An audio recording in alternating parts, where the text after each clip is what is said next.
కార్తీక పౌర్ణమి రోజు సాయంత్రం తులసి కోట దగ్గరంతా మొత్తం క్లీన్ చేసేసి ముగ్గులతో అలంకరించుకున్నాను. వాకిలి దగ్గరలో కూడా ముగ్గులన్నీ అలంకరించి అన్ని అరేంజ్మెంట్స్ పెట్టుకున్నాను అనమాట. అయితే క్షీరాబ్ది ద్వాదశి రోజు ఏ రోజైతే నేను ఏదైతే మిస్ అయ్యానో అది నేను కార్తీక పౌర్ణమి రోజు తీర్చేసుకున్నాను అనమాట.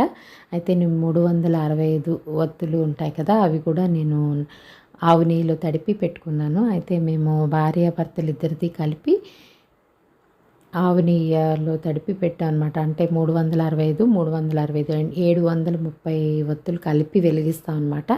అది నానబెట్టాను. ఆ రోజు ఏంటంటే విశేషం, మా వారు నేను అడగకుండానే ఉసిరి కొమ్మని తీసుకొచ్చారనమాట. అయితే నేను అడగకుండానే మా వారు తీసుకురావడం అనేది నాకు ఏదో దేవుడు ఆశీర్వాదంలాగా అనిపించింది. ఎందుకంటే క్షీరాబ్ది ద్వాదశి రోజు నేను పెట్టలేదు కాబట్టి. అయితే మేము క్షీరాబ్ది ద్వాదశి రోజే పూజ చేస్తాం అనమాట. అయితే ఇక్కడ అందరూ కార్తీక పౌర్ణమి రోజు చేయడం వల్ల ఇక్కడైతే కార్తీక పౌర్ణమి రోజు ఈ ఉసిరి కొమ్మలు అనేవి దొరుకుతాయి అన్నమాట. అయితే నేను అది పెట్టేసి విష్ణుమూర్తి స్వరూపంగా భావించేసి ఆ పూజ చేశాను. అలాగే కార్తీక పౌర్ణమి రోజు శివకేశవులకి సమానంగా పూజ చేస్తారు కాబట్టి నేను పార్వతీ పరమేశ్వర్ల ఫోటో కూడా పెట్టి వాళ్ళకు కూడా పూజ చేశాను.